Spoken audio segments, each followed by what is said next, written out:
ଶିବଲିଙ୍ଗ ଉପରେ କ'ଣ ଢାଳିଲେ କେଉଁ ଫଳ ମିଳେ ଆସନ୍ତୁ ଜାଣିବା। ଶିବଲିଙ୍ଗ ଉପରେ କ୍ଷୀର ଢାଳିଲେ ଆରୋଗ୍ୟ ପ୍ରାପ୍ତି ହୋଇଥାଏ। ଦହି ଢାଳିଲେ ଆମକୁ ଜୀବନରେ ଖୁସି ଏବଂ ଉଲ୍ଲାସ ପ୍ରାପ୍ତ ହୋଇଥାଏ। ଶିବଲିଙ୍ଗ ଉପରେ ମହୁ ଅର୍ପଣ କଲେ ସୌନ୍ଦର୍ଯ୍ୟ ପ୍ରାପ୍ତ ହୋଇଥାଏ। ବାଣୀ ମଧୁର ହୋଇଥାଏ ଏବଂ ସମାଜରେ ଲୋକପ୍ରିୟତା ବଢ଼ିଥାଏ।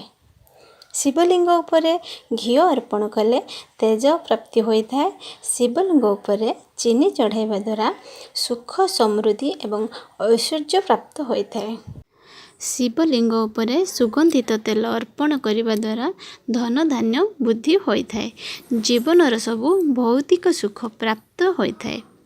ଶିବଲିଙ୍ଗ ଉପରେ ଚନ୍ଦନ ଅର୍ପଣ କରିବା ଦ୍ୱାରା ସମାଜରେ ମାନ ସମ୍ମାନ ଏବଂ ଯଶ ମିଳିଥାଏ।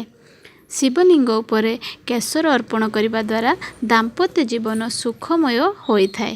ବିବାହରେ ଆସୁଥିବା ସମସ୍ତ ଅସୁବିଧା ଦୂର ହୋଇଯାଏ।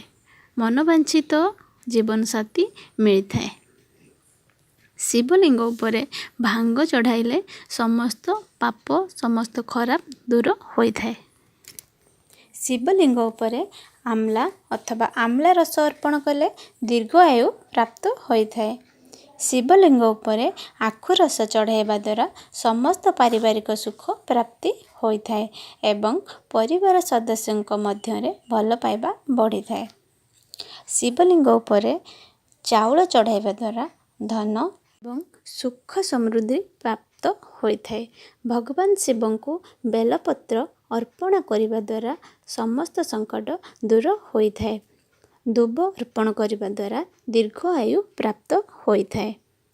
ଭଗବାନ ଶିବଙ୍କୁ ଫୁଲହାର ଅର୍ପଣ କରି ପୂଜା କଲେ ସୁଖ ସମୃଦ୍ଧି ଏବଂ ଐଶ୍ୱର୍ଯ୍ୟ ପ୍ରାପ୍ତ ହୋଇଥାଏ। ଭଗବାନ ଶିବଙ୍କୁ ଦୁଦୁରା ଫଳ ଅର୍ପଣ କଲେ ସୁଯୋଗ୍ୟ ପୁତ୍ର ପ୍ରଦାନ କରନ୍ତି, ଯିଏ ବଂଶର ନାମ ଉଜ୍ଜ୍ୱଳ କରେ।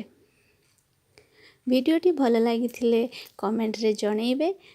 ଆହୁରି ଏମିତି ଭିଡ଼ିଓ ଦେଖିବା ପାଇଁ ଆମ ଚ୍ୟାନେଲକୁ ସବସ୍କ୍ରାଇବ୍ କରିବାକୁ ଜମାରୁ ବି ଭୁଲିବେନି।